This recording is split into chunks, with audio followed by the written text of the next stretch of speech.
Emergency update here from the WFUV studios at Rose Hill. Lou Orlando, Jack Warner, Lydia Pirner, your 3 New York Rangers beat reporters. It was a crazy day yesterday, Friday, December 6th.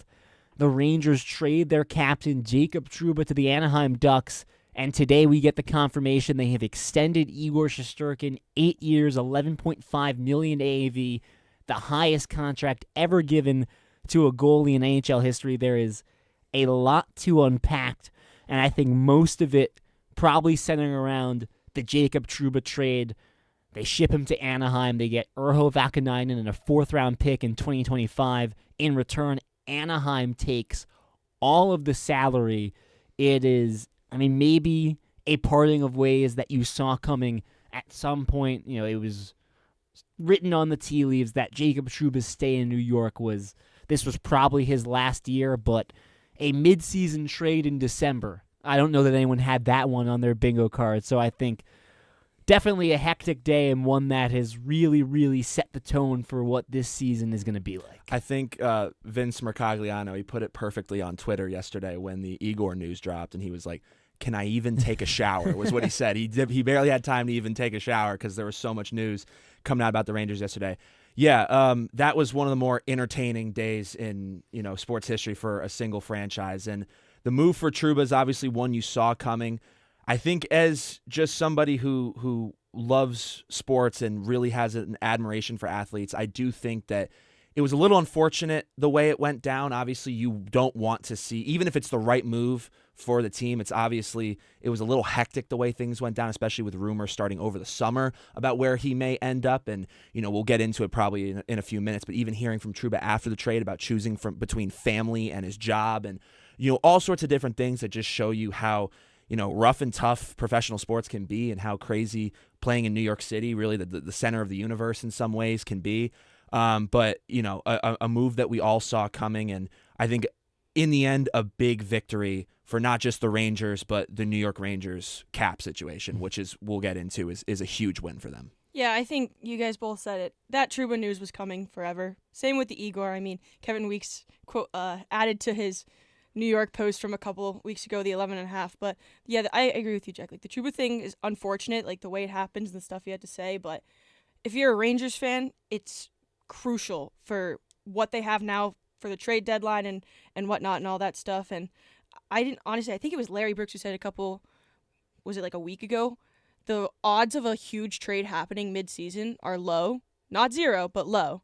And then now Chris Drury goes and does that. So, you look at, there's obviously the team perspective, and then there's the person perspective. From the team perspective, ever since the end of the 2023-24 season, what Chris Drury has been able to do, getting rid of the 2 contracts that most people in the fan base thought were dragging this team down, that being Barclay Goodrow making $3.5 for another 3 seasons and Jacob Trouba's $8 million per year hit on the books. For Drury to be able to get rid of both those contracts without having to send any picks or any extra value, essentially being able to cut Goodrow, no questions asked, no penalties, and then not just getting rid of Trouba and that cap hit, but getting a pick back in return and only a 4th rounder, whatever that's value, and at worst, depth reserve defenseman. He's on the IR right now, but another guy that you probably throw into the Chad Ruhwedel camp of, if we need him, he can come in and play hockey for us. That is, from a GM perspective, it's about as good of a deal as you could have asked for. I'm extremely impressed with Chris Drury in this situation. I think you could tell, especially when the news broke that, Trouba was not going to be in the lineup yesterday against Pittsburgh. And that kind of basically set it in stone. Okay, we're either going to see a trade or we're going to see him put on waivers, right? There was news coming out throughout the day, and then even once the news finally broke, you kind of got a sense for how determined Drury was to make sure that this was a necessary move that benefited the Rangers. I even saw something that there was legitimate conversation about. Well, we've known since the summer that there was conversation about sending Trouba to Detroit, if that was a prospective area or a prospective city to send him to. But then even more information came out yesterday that Steve Yzerman was actually very interested in bringing Trouba to Detroit, but they couldn't reach an agreement. Mm-hmm. I'm going to take a wild guess and say they didn't want to take on the rest of that salary, which I understand why. It was objectively an overpay, and we're all treating it like it's a huge win, and it is, that Anaheim chose to take on the rest of that salary. But when you hear the different news that came out throughout the day yesterday, and you're hearing why it fell flat in Detroit, knowing, okay, if he doesn't agree to one of these trades, he's likely going to go on waivers. It was clear that's the moves that sometimes have to be made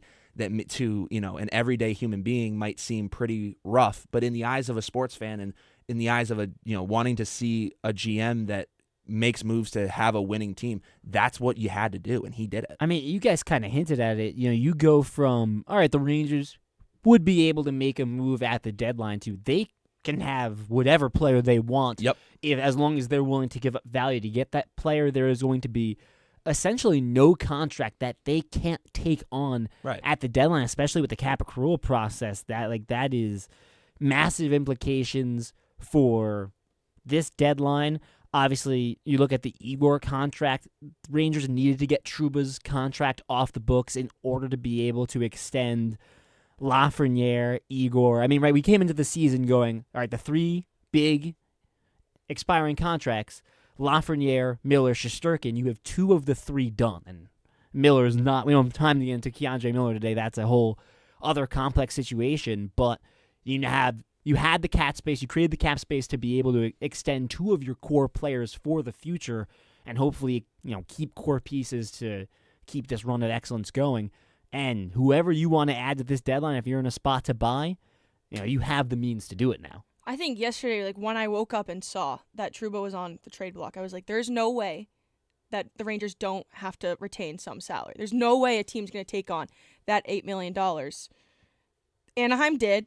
Awesome. But what it also does for the Rangers, beyond being able to now extend Igor and figure all that stuff out, they can also, we're really thin in picks in the next couple of years.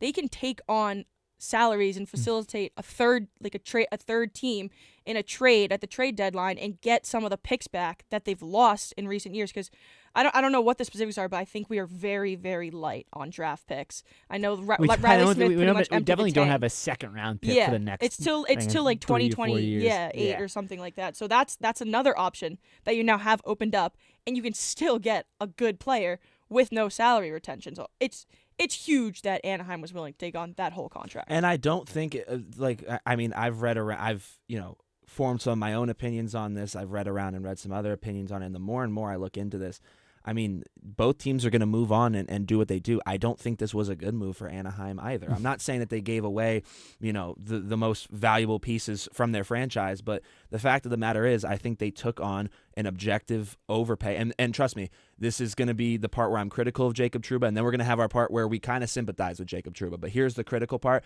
I think that they took on an objective overpay for a guy who's past his prime and hasn't played up. He hasn't played up to a fraction of the expectations that were set for him, if we're coming off the Jacob Trouba from, 3-4 seasons ago, even, going back to his time in Winnipeg.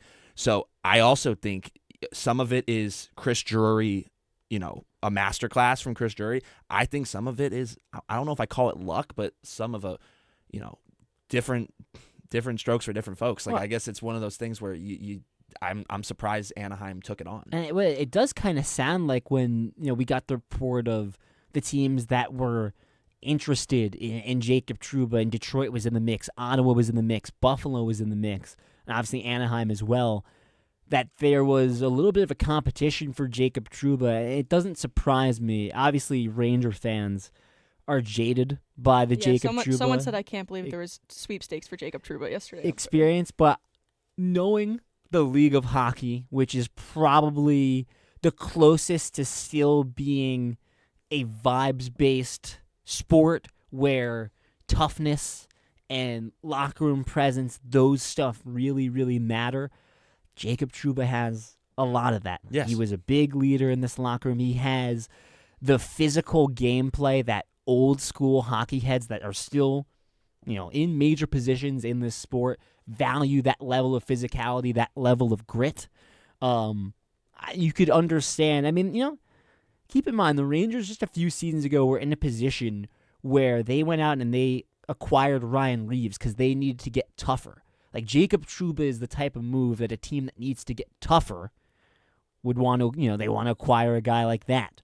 But it's certainly the same way that the San Jose Sharks picking up all of Barclay Goodrow's contract massively helped the New York Rangers. These teams kind of did the Rangers a little bit of a favor being willing to take on the entirety of this contract. Where this conversation gets very complex, because I think from a pure GM perspective, a lot of positives to the Rangers in terms of cap space, and Trouba was struggling defensively. This is a move that long-term should help the team on the defensive end. It's hard to look at this move and say, wow, that was smooth. And two things can be true. The Rangers needed to move on from Jacob Trouba, and this is an ugly situation and one that you can feel sympathy for Jacob Trouba as he goes through that. And there's Twitter is Twitter. There's not enough nuance on Twitter at the moment. Yeah, so look, this was the part of the conversation that I was excited for, because I understand the necessity of this move. I agree with the move. Everyone knew this move was coming. There's not a single person in the National Hockey League that was caught off guard. Maybe by the timing of it, yes, but at the move itself, no one is surprised at what transpired in front of us. There's one thing, though, that I think gets glossed over a lot of times when we talk about professional sports, and that is the human aspect of it. And it happens far too often. It happens in every sport. I can name you countless athletes that I have the same sympathy that I'm about to show for Jacob Trouba.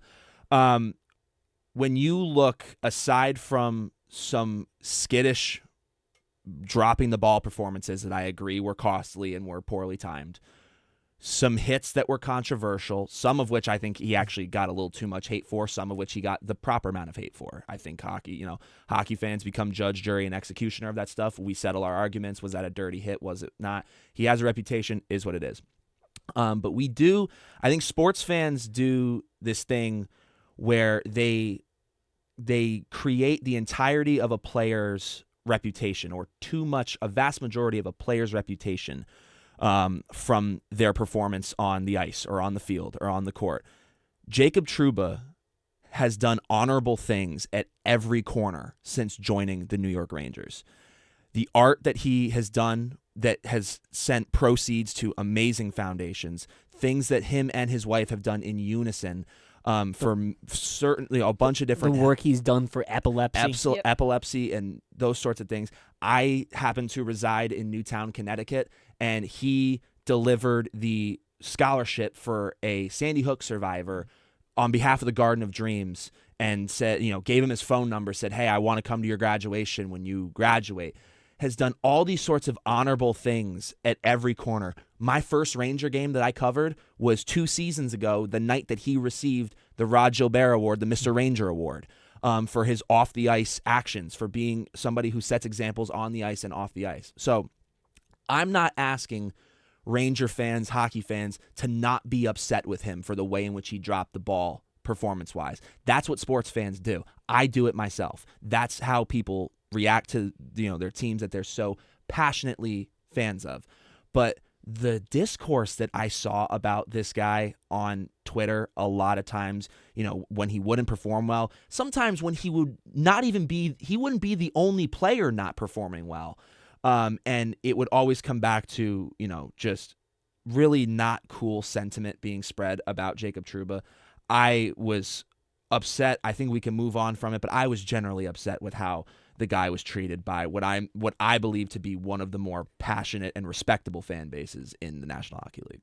I mean, it's the entire summer was a debacle of, I think, insensitivity. Yep. It's not Jacob Trouba's fault that the Rangers gave him a 15-team no-trade list. And it's not Jacob Trouba's fault that he wants to stay with his wife in New York City. And you know what? Now what? He's in Anaheim. His wife's going to stay in New York. They're separated. That's not what he wanted to happen. He did everything in his power to try and stay in New York per the rights that he was given in his contract. That's his right. And as we saw right now, as of December 6th, if Chris Drury really wanted to, he could have moved Jacob Trouba in the summer. It was Chris Drury's decision to say, okay, we're going to give this one more shot. We'll give this team and this core one more year. And I do think, part of the blame here falls on the core. Chris Drury sent a warning shot to this team a little less than a month ago about, hey, no one's untradeable. Chris Kreider's on the trade block. Kind of message like, all right, we got to, pick this up. And instead, the Rangers had one of the worst stretches of hockey that they've played in the last 5 years. And I think forced Chris Drury's hand to make a move. Something had to change. The Rangers need to make the playoffs this year. They have to be a Stanley Cup contender, or else Chris Drury could lose his job. So they had to make a move. They had to shake things up, and part of that involves trading Jacob Trouba. Jacob Trouba should not be villainized for wanting to support his family. That entire aspect of the summer really irked me the wrong way. Also, Jacob Trouba shouldn't be villainized for, in my opinion, the Rangers misinterpreting his skill set too. Yep. He was brought in from Winnipeg as supposed to be, he was a 1D guy that was able to move the puck and was able to perform on the power play, was able to be a guy that you could rely on to create chances and do sort of things on those kind of things on the power play. Once they brought him in, they had Adam Fox already. They didn't need him to do those kind of things. So then it kind of rearranged his role a little bit and made him this more kind of defensive, physical. And I'm not saying that this was a disaster from the start, that we should have saw this coming from the second they brought him here. But what I am saying is some of this is on the Rangers, and that I don't think they pulled him into a position. They paid him a lot of money and pulled him into a situation that I don't think was entirely perfect for him anyway. I think that was the argument, though, that the Rangers paid him a lot of money and he never played up to his contract. Personally, I don't think Jacob Trouba was a bad Ranger at all. I think coming from when they first signed him, I was a fan of him. People in were Winnipeg. excited. That felt like the right move. Because he was young and he was a good player. And if at the time, it's a couple years before the Tom Wilson incident, but the Rangers needed to get a little more physicality on the team at the time. And I'll remind everyone that contract was signed before COVID hit. The cap was supposed to go up. Right. $8 million is not supposed to be what it means currently for the cap situation of the New York Rangers. The same way that when we talk about Igor's contract and $11.5 million a year, you hope isn't a backbreaker in 3 or 4 years.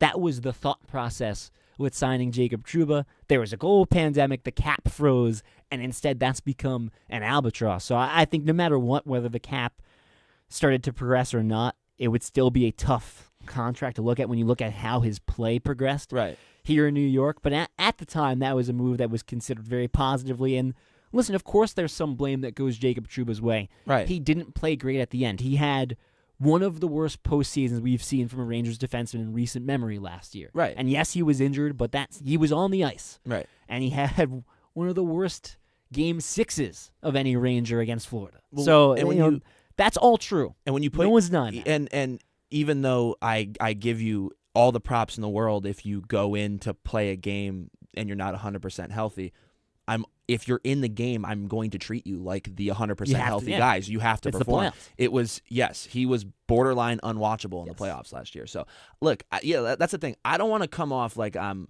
being a Trouba apologist or any of that sort of thing. This was the right move. This was supposed to happen. He dropped the ball. He did not perform. This was the right move, and this was what was ultimately supposed to happen. But I'm just fascinated at it. It sort of felt like, and it's funny that he ended up doing that. I knew he was going to do some sort of media once the move was made official. He ended up doing an interview with people with the Ducks. But it was just so funny the way that this whole thing went that it's almost like I was waiting for a tell-all, after a big celebrity relationship ends or sort of any controversy out in the sports world.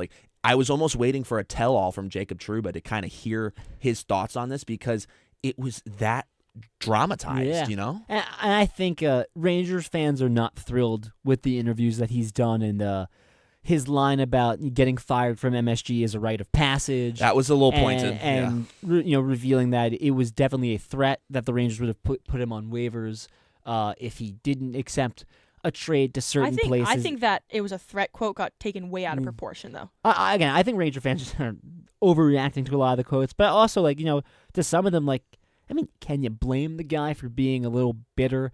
His entire personal relationship with his wife was completely out in the open this summer. he's the Rangers captain, and very unceremoniously was dealt. From the player perspective, from the person perspective, I think it's a little reasonable to be frustrated about. And I think he even made a point to say, I'm not blaming anyone, but everyone in this situation should be a little frustrated with how ugly it got at the end. Like, that's your captain. That's a guy the locker room loved, and that's a guy that was more or less the face of this franchise, certainly a face of this franchise, a prominent face for the last few seasons, that there's no one in that organization that wanted this to go down the way it did. Yeah, and again, I think, all the eyes are on you when you're a professional athlete. So look, the poor play is extremely public. Any potential trade destinations or intentions of trading someone is completely public, and that you should be expecting of. The whole thing, I didn't love the way this was handled, especially like you mentioned, just like when it came to sort of the family stuff that probably shouldn't have reached the public eye, and then it did. You have to kind of put yourself in his shoes a little bit and understand, yes, there are things that come with the job. If you have a bad day in your personal life, it comes with the job that you got to go play at night. And I'm not saying anybody that has a bad day needs to get some slack cut for them. What I am saying is there's some expectations that I think should be made of any person working in any job. You could be working a cubicle job. I don't think that there's things about your personal life that should reach the public like that. Well, I did appreciate how the locker room reacted yesterday. Me too. Because from when he was named captain, I supported it. So many Rangers fans didn't, because they were like, Kreider's the guy. Right. But it was clear with what Kreider said yesterday, like, I have comments. I'm not going to make it at this time. Trocheck said things. It was clear that he was the guy. And his play wasn't always great. His hits were controversial. Trouba always played the game the right way. He would just go out there and do whatever he can. And I don't think you can fault him. Well, there's two sides to it. Last year, like, being injured in the playoffs, you try and tell a guy who's in the Eastern Conference Finals and thinks he can push through it, like a professional athlete, don't play. Right. See, that's the funny thing with hockey. I'll let you finish your point, but it's like there's one half of it that's like, if you play through an injury and it comes to the detriment of your team, at a certain point, there's this philosophy that, you have the responsibility to make the team play and go, you're better without me. The other side of it is, this is hockey. When have you ever seen a hockey player say, I'm too hurt, I can't play? Kachuk you never see Kachuk played through a broken sternum 2 years ago in the Stanley Cup Finals. Like, hockey players, they're insane. This is hockey. They play through everything. Ekblad played through 5 different broken bones in his leg or whatever 2 years ago. Like, it's hockey. It's an unrealistic expectation to think that they're going to sit out, even if it's the right move. I'll leave finish. I know. I was just getting on the fact that I think people have just been too hard, and that he's been a good captain for the Rangers, and the thing that matters more than anything is that his teammates cared about him, and he was in the locker room. I mean, he saved the season a few years ago through the helmet throw. We'll talk about that. I want to, on the locker room note, we got a really good quote from Trocheck yesterday that I want to play over air. I don't want to speak for Jacob. He's not going to come to the rink and show that. I mean, he cares so much, and he didn't want to let it slip into the team. And but you can imagine, right? I mean, when you're in one of the biggest hockey markets in the league, you're the captain, and those kind of rumors are out there, it's got to be extremely tough to put on a brave face, I guess you could say, and come to the rink and be that leader every day. So it's tough for all of us, just to, when we're not the captain of the team, to come to the rink whenever we're, say, going through a slump, or when we're losing 6 out of 7. It's always tough to come to the rink and have that energy, have that confidence, and all that. So you can only imagine what it would be like. I thought that was a very raw and honest quote from Trocheck about all the guys in that room see how hard it is on Trouba, and the trade rumors that have been here since June. Like, that's been looming over him, and Trouba revealed that he was open with the locker room about, it's been harder to lead you guys the way I want to, knowing that there's a chance I'm not here come the trade deadline. But I liked the way that the locker room really seemed to bond together, and sometimes through, whether you want to call it tragedy or through hard times, that can bring a locker room together. I think that's what happened on Friday against Pittsburgh. And the Rangers haven't announced. I'll get to that second point later, but you can only imagine He's already struggling as a defender, and then you throw this on top of it. I thought that was a really, really good response from Vincent Trocheck about what Trouba was probably going through. I've respected all of their responses. You and I sat yesterday and listened to, it was Mika Zibanejad talked about it, Braden Schneider talked about it, Keandre Miller, they all were asked about it. And first of all, you could tell just by the tones of their voices, like they're not happy about this. They all love Trouba. Yeah, like say what you will about his presence on the ice and whether or not he played great towards the end of his career with the Rangers. It's very clear that he didn't play all that well. Right. But that locker room really loved him and really looked up to him. I think that's very apparent. And also, keep in mind, anytime somebody is performing poorly, it's going to be highlighted if the team doesn't win, right? So let's say I know we can't build, like very formal conversations off hypothetical situations, but let's say the Rangers win the Cup last year. Do you really think that is it still an overpay? Did he still underperform? Yes. But would he have been looked at as probably like somebody who's holding this team down, weighing this team down? No. He would have been a captain that won a Stanley Cup. Because they right? were still able to win. Yeah. So my point is, no one player loses somebody. Maybe one play at the end of a game loses a series or loses a game. No one player loses something for a team. I'm not going to speak for the members of the Rangers locker room, but I probably would imagine that this is also tough for them because there's a chance that they probably feel a little bit of guilt too. I'd have to imagine that, Trouba wasn't the only player that didn't show up in the playoffs last year. Was he probably the worst performer in the playoffs last year?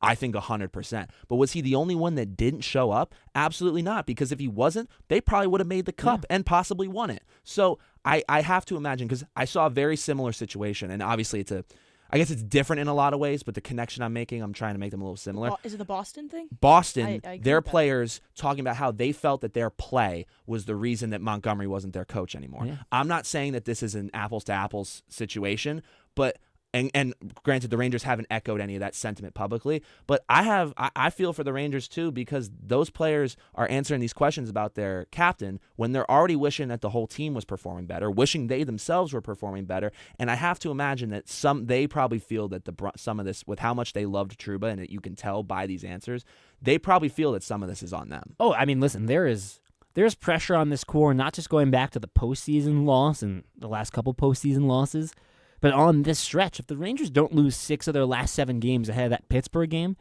Trouba's probably still here. Yeah. Kreider's probably not publicly on the trade block. Right.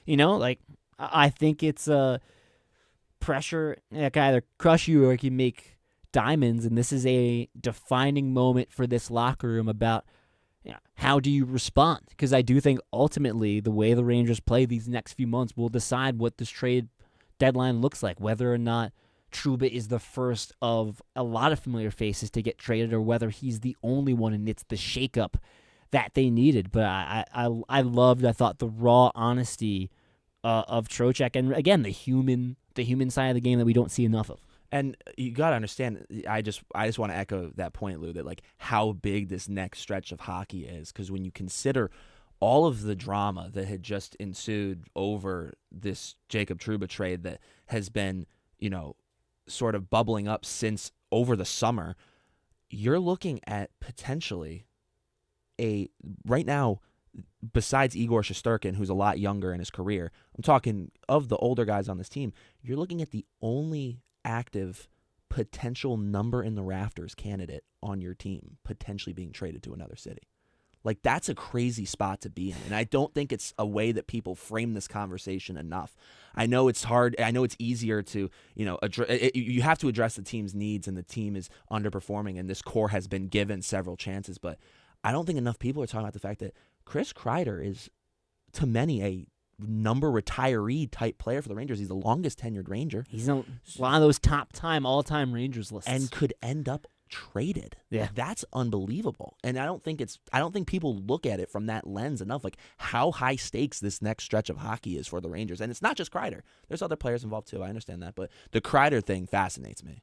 I think did you guys by any chance see the hat video from last night? Like what Riley Smith said, he was like, I heard he got it. He got it, and he was just like, we just have to get through this rough stretch, climb out of it together. Kakko said that also after the Canadiens win. So I think the players know. I want to go back to that Montgomery type situation. I think they know that Trouba was scapegoated in this situation and that they need to somehow figure out a way as a team within the locker room. Even Laviolette said it. They just need to find a way to just climb out of this and just put a stretch of games together because they know they can do it. And I don't think this is a first of many type of situation. I really don't. But I think the players know that the only way to, I guess, get rid of that negative energy that was associated with the whole Trouba situation is to just figure it out within the room. And we'll see. I don't know that they would have named a captain anyway. After they traded McDonough, they waited a few years before they named Trouba the captain. Laviolette spoke today and said there's no plans to add anyone to the captain's rotation, not even another alternate. And I like that. That's not their focus right now. It really isn't. But also, like, you know, I threw a little poll up there about who would you want to be the next Rangers captain, and I think there's a few different roads you could go. But considering how much uncertainty is in the room, it's probably smart to wait, because if you're sellers at the deadline and you decide to name Kreider the captain and then you trade him, like, that's another debacle. Or even like Lafreniere, who just signed an extension. It's the Larry Brooks report that if the Rangers wanted to trade for Brady Tkachuk, that would be a name thrown out there. How many Rangers currently are you ultra confident that they're going to be here next year no matter what, right? Like, I think it's now Igor, Fox, and they probably don't move on from Cooley, and everyone else is on the table. If the Rangers bottom out, you're telling me that they wouldn't consider trading Panarin at the deadline? If there was could generate a lot of value. If there was a way, it'd probably be hard, but I mean, they just got rid of Trouba. If there was a way to trade Mika, that isn't something they would consider when he's signed through 2030. Like, there's a lot of uncertainty surrounding this roster that you probably didn't expect to be talking about on December 7th, but here we are. And the other thing is, I agree with everything you said, and you are looking at it a little more like futuristically. I'm even thinking like right now, like we talked about this, like just right now this season, probably the only area of this roster that people have been probably the most consistently satisfied with, or not, I guess, the least disappointed with, is that third line, is Cooley, Hedl, and Kakko. It's crazy. All of which are not really your captain type guys. Not to say that performance equals captaincy. Jason Varitek was a great Red Sox captain and was not the best hitter in the lineup by any means. But I'm saying right now, that's really one of the only areas of this team that hasn't received repeated criticism. Every other facet of this team, I think, has so much more to focus on right now. Do I think right now, looking at this roster, your next captain of the New York Rangers is Vincent Trocheck? I do believe that's the case. Yeah. You hear a lot of the responses. Right. I thought even that response about Trouba, I think he's so good with the media. He's honest. He says a lot of the things that you expect a captain to say, taking the accountability. He reminds me a little bit of Callahan. Right. Even with his play a little bit. I know Trocheck has disappointed a little bit this year. Disappointed a lot. You expected a lot of Vincent Trocheck coming into the year. He hasn't been that good. That's my point, is there have been teams before where coaches have gone captainless as a punishment. Maybe punishment is a strong word, but have chosen to not roll with a captain because right now nobody to me is a captain. In this case, I think also the emphasis is on this group coming together collectively, and there were strong quotes from Panarin and Trocheck last night about, we're trying to do this together as a group. And I think it was Panarin that said, we're trying to replicate, what Trouba did. We're all kind of trying to come together and make sure that, we can fill the role that Trouba used to play in our locker room. And maybe that allows some unexpected people to take more leadership roles, and that captaincy ends up getting claimed by someone. They make the decision for the organization. I still think, it's one of those things, because Kreider is always talked about. If Kreider wanted it, and he's still here after the deadline, probably could have it. Yeah. I think Kreider could have had it 5 years ago if he really wanted it. And I think he'll always be a name that's floated out there when you talk about 100%. the captain conversation. But I do think Trocheck is an interesting name. I think, especially when he plays well, he really fits the mold of what Ranger fans look for in their captains, the grit. Sticks up for other players, is kind of a rat on the ice hug, at times. That hug of Igor at the end of the postseason last year really stuck with fans. Oh, me too. One last note on the Trouba thing, because you mentioned the helmet throw that revitalized the season 2 years ago. it's possible, and we don't do it enough, it's very possible to be honest about how his time as a Ranger ended, poor play, and still think positively about a lot of the good things that he did. I'm talking on the ice. I think objectively, when you're talking the last 5 years, your favorite moments of the Rangers these last 5 years, Trouba's right in the middle of a lot of them. I got the highlight the other day of when Trouba had the flyer hanging on to him, and he skated down the ice and then laid out Hathaway. Unreal. One of my favorite Was that moments. last Trouba season? train. I think that's Yeah. last year. When It was he, unreal. In Philly? Flattened Hathaway. Even though they lost the series, when he knocked down Meyer in the first round a couple years ago. The helmet throw. The Kadri hit. Like, Trouba has a lot. You can't sit here and tell me that every time the Trouba train came through and flattened someone on the ice, that didn't get you out of your seat and it didn't get the bench going. And like that's tangible, man. And that's something that you can look back on fondly. And the fan base going. I mean, I remember when I first started covering this team for FUV and sort of getting to learn a little more about the way that the Rangers fan base kind of operates and seeing what they're like online. The amount of times I saw the Thomas the Tank Engine with Trouba's face on the front of it after he'd lay an awesome hit on somebody. No, he was a guy throughout at several points throughout his time with the Rangers where he was a spark plug kind of guy that gave you the energy that you needed, whether it was through a hit, whether it was through a fight, whether it was through whatever the case may be. I think there's absolutely things to look back on positively from his tenure. And obviously fans are impassioned, pay a lot of money and ticket prices and merchandise and all sorts of stuff. I get it. If you can't look back on Jacob Trouba's tenure with a single positive memory or a single positive, thing that made you smile once or twice or pop out of your seat once or twice, you're taking this whole sports fandom thing way too seriously. Well, even now it obviously less raw because they retired or left the Rangers a while ago, but for Ranger fans, your memories of Mark Stahl and Dan Girardi, is Right. it the final years when they lost their legs and they couldn't skate? Or was it the years when the Rangers won the President's Trophy, made the Stanley Cup final, and they were two of your best defensive defensemen? Right. So it's like, yeah, it's raw now, but I remember going through it as a Yankee fan with Aaron Hicks, when right after they traded him or right after they cut them, there were some Yankee fans on Twitter that were like, you know what, the end sucked, those last 3 years sucked, but hit some moments in the playoffs, home runs off the Astros, that diving catch in the Minnesota game that you could look back fondly on. And the hate that those tweets got, I was shocked. You can do two things. You can fully say, hey, man, the last 2-3 years of the Trouba experience, Awful. really bad. Some of those playoff moments, some of those playoff series, awful. It's the right move for the Rangers to get rid of them. At the same time, man, I really got a kick out of when he would skate full speed, tuck the shoulder, and lay a clean hit and absolutely demolish someone. Or even when he'd rip a slap shot from the blue line. I was like, all right, didn't go in. Still kind of funny that every once in a while Trouba was like, screw it, this one's going off the pads. Dude, Yeah. Once the Trouba conversation really heated up and I was like, dang, this whole thing kind of stinks. I thought back to when we had a fantasy hockey draft last year and I took Trouba in the late rounds and you texted into the group chat trying to make fun of me and you were like, Jack really just wants that leadership component for his fantasy team. And then sure enough, he was a blocked shots points merchant for that fantasy hockey team. So no, again, I bring it back to what I was saying before. You cannot take this too seriously. The right action was taken for a player that did not perform up to the expectations set for him. And he has agreed to terms. He has moved on. He is in another city now.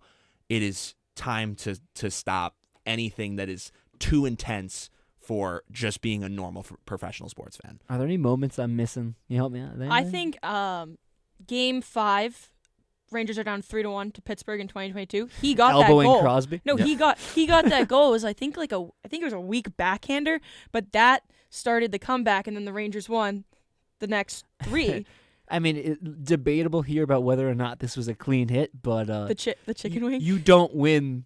You don't come back against Pittsburgh 2 years ago if Trouba doesn't hurt Sidney Crosby. But that's the thing I'm saying. And again, that's maybe not one of the nicer moments, and it hits like that kind of were the Jacob Trouba experience of he was always so controversial with his elbows. Some of them made contact with heads. Yeah. So maybe you're not supposed to publicly celebrate hurting Sidney Crosby there, but again, I think that's part of the Trouba experience. And there were a lot of clean hits that really got you going. I think his teammates loved it. He's a guy you want on your team for that aspect and don't want to play against. Like, I don't know what's going to happen that first game, Ducks versus Rangers, but even just this past week against Montreal, I feel like that was close to rock bottom, and he's the guy that went there and fought. I mean, you look at the bench, there was that one clip of Igor grinning ear to ear, smiling, banging the boards for Trouba. His teammates loved it, and he was the guy that was willing to take those moments when the Rangers need him the most. Think about how many instigator penalties he drew because people would try and fight him after a clean hit. Yeah, and Joe Micheletti would go and crazy. He wouldn't, and it would have great fun discourse about, do you actually need to fight someone after you lay a clean hit and they get upset? And there were a lot of times the Rangers would get power plays because Trouba would lay a clean hit, other team would go out and attack him, and they both get 2 minutes, but the other guy would get the double minor. So very possible to look back fondly on certain moments of Jacob Trouba's tenure as a Ranger, as a captain of the Rangers. And again, the Rangers captain curse continues. 3 straight players traded mid-season. That's not a great Drury, before Callahan was bought out in the final year, he was hurt, but whatever. Jágr wasn't offered a new contract. He went back to the KHL, and then you go back even like Messier and Leach. Messier's first stint with the Rangers, he wanted to stay with the Rangers. They didn't offer him a contract. He went to Vancouver. They traded Brian Leach. Funnily enough, a former Rangers captain, Chris Drury, trading Jacob Trouba. So it all comes full circle. Yeah. But the more positive angle of this emergency update is Igor Shesterkin becomes the highest paid goaltender in NHL history. 8 years, $92 million. Kevin Weeks was on it 2 weeks ago. Come on, man. Easy stuff. And the Rangers have locked up the best goalie in the NHL. I think we can still say, even though it hasn't been the picture-perfect start to his season, once again, this is 3 straight years where a little bit of a slow start, but the Rangers have locked up not just one of the best goalies in the NHL, the best active postseason goalie in the NHL, and currently one of the best postseason goalies all time. Well, that's what I was just about to say is, hasn't been the hottest start for him this season, nor was it the last couple seasons. And what did we say at the end of the season? Thank God the New York Rangers have Igor Shesterkin. So, no, I think that's a phenomenal deal. It's good that they get it out of the way now, especially while there's so much to be determined, as we mentioned, as they go further on in a very skittish, trying to, clean up a very skittish start to the year.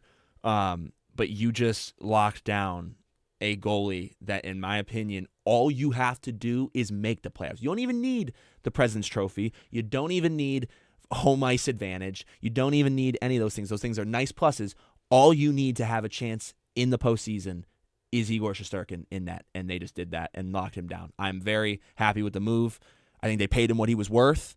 I don't think they messed around with him because, early in the season when there was all the different conversations about is he going to, ultimately he's going to become the highest paid goalie in the NHL. What's it going to be? Oh, who does he think he is? He wants all this kind of money. Stan Fischler had a lot of takes. Yeah, exactly. A lot of thoughts. Right, exactly. So did a lot of people. So, big move. Capped off, I think, put a nice cap on a hectic day yesterday for Ranger fans. Yeah, it was funny. Last night at the game, my brother's not the biggest Rangers fan or hockey fan, but he whispered over to me, he's like, what would the Rangers do if they didn't have a really good goalie in net? And I was like, I don't know, because after Igor made the windmill save last night, that was nuts. That was dirty. The one where it hit off the post and Lindgren slid it between his legs and somehow he kept that out. But Igor had an incredible game last night. He had a great glove save on Malkin. I think Malkin made a really good shot. He slid across and gloved it. Yeah, He's still good. He's had a rough patch, and for some reason, I'll just criticize him for no reason because I'm he's human, he's not God, but you needed, if he wasn't getting the 11.5 here, he was getting it somewhere else. I think a team would have given him 12 100%. somewhere. Yep. I think this is a good deal for the Rangers, especially with the cap going up. I think I thought he was going to get in the 12s. I really did. So to me, seeing 11.5, and I think for some years is it 12? Is it right in between 11.5? I think the AAV always stays the same, but the actual money that he's getting is front loaded over the first. As 4 long as years. it doesn't totally impact. I think AAV stays constant. Yeah. I'm not sure. I mean, it's always tough. Thrilled with the move. We love Igor. I think it's one of those situations where, you don't know how good you have something until you lose it. Yep. And I remember going through that a couple years ago when the Yankees almost lost Aaron Judge, and I was nervous, but it never set in for me the dread of losing him until John Heyman had what turned out to be the incorrect tweet that he was going to San Francisco. And that's when it set in, and I went, oh, Aaron Judge is gone. What is my life? We now have a massive void at the top of our lineup. That's what it would have felt like for Rangers fans. 100%. Losing Igor Shesterkin. You have all these, discussions about money. Is he worth 11.5? Is any goalie worth 11.5? How can we build a team around him? The cap is going up where, God willing, unless there's another global pandemic or this cap space or this NHL cap all of a sudden halts once again, you're in a spot where in 3 or 4 years, 11.5 should not be a back-breaking contract, and in 4 years, he might not even be the highest-paid goalie in the NHL. The other thing is, how many teams would kill to have Igor Shesterkin that would happily fork over $12 million to immediately solve all of their goaltending issues? Ask the New Jersey Devils last year how crucial goaltending is to a team's success. Ask the Toronto Maple Leafs how important it is to have a good goaltender. It doesn't surprise me that there were reports that there were a lot of teams that would be willing to match or even raise what the Rangers were pondering offering Igor Shesterkin. And if you were going to part with Igor Shesterkin, you were going to have to fundamentally change the way your team is built and the way you play hockey. Because are the Rangers goalie merchants? To a certain extent, yes, because they're always a little weak defensively. They let up a lot of odd man rushes, and they rely on Igor Shesterkin, and before him, Henrik Lundqvist to save their bacon. Before him, Mike Richter. It's been a nice little stretch for the Rangers at net. Unless you're willing to completely revamp your team, you need an elite goaltender in net, and now you have one for the next 8 years. Yeah, and I couldn't agree more, Lou. And that was really more what I was thinking about throughout, especially when the conversations about when he does, sign a new contract, when he does sign an extension, what it'll be worth, this, that, and the other. The one thing that was very constantly on my mind was how often do you see a team where you basically have 3 franchise goaltenders in a row? Like, obviously there were a few in between seasons between each guy, but to go from Richter to Lundqvist to Igor, who we've seen so much from him in such a short amount of time. I know he's becoming more, he's moving his way, he's getting older and older, but still young in his career, hasn't been here very long, and has proved that he is a goaltender that you can win a Stanley Cup final with. There hasn't been a Rangers playoff elimination yet under Igor Shesterkin as a goalie where you can say that was Igor's fault, or if we had a more prepared goaltender there, we would have moved on. We would have done X, Y, and Z.